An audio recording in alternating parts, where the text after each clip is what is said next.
समय का चक्र जब पूर्ण होता है तब स्वयं भगवान भी अपने बनाए नियमों से बंध जाते हैं। द्वारका नगरी, जहाँ कभी श्री कृष्ण की मुस्कान से हर हृदय खिलता था, वहाँ अब सन्नाटा पसरा था। युद्धों, श्रापों और भविष्यवाणियों ने धीरे धीरे अपना रंग दिखाना शुरू कर दिया था।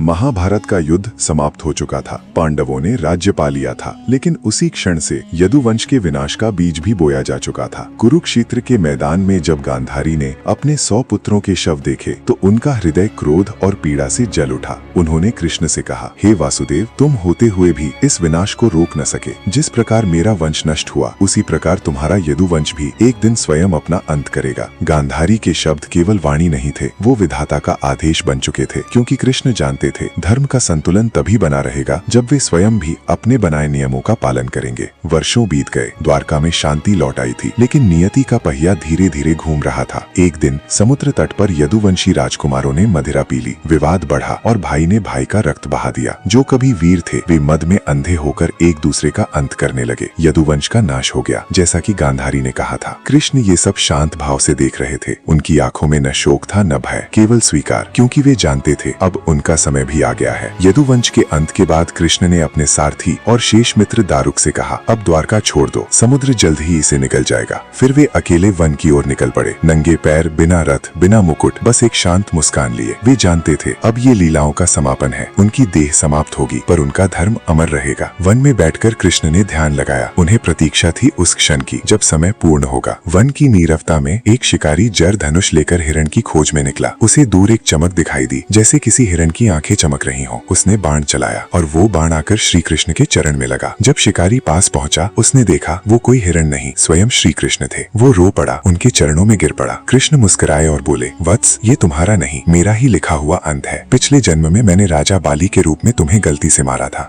आज उसी कर्म का फल मैं स्वयं भुगत रहा हूँ। कृष्ण ने अंतिम बार आकाश की ओर देखा और उनकी आंखों से एक हल्की चमक निकल गई, मानो धर्म स्वयं प्रकाश बनकर ब्रह्मांड में विलीन हो गया हो। कृष्ण के प्रस्थान के बाद समुद्र ने धीरे धीरे द्वारका नगरी को निगल लिया। राजमहल, मंदिर, सड़कें सब लहरों में समा गए, मानो स्वयं प्रकृति भी भगवान की लीला को मिटा रही हो। कृष्ण की मृत्यु कोई अंत नहीं थी, वो आरंभ था उस युग का जहाँ धर्म और अधर्म का चक्र फिर से आरंभ हुआ। क्योंकि कृष्ण केवल देह नहीं थे, वो सत्य थे जो कभी मर नहीं सकता। श्री कृष्ण की मृत्यु का रहस्य यही है। उन्होंने अपने जीवन और मृत्यु दोनों को धर्म का पाठ बनाने के लिए रचा। उन्होंने दिखाया कि ईश्वर भी नियमों से ऊपर नहीं, बल्कि नियमों का पालन करते हैं, और यही कारण है कि उनका अंत आज भी एक अनंत आरंभ जैसा लगता है।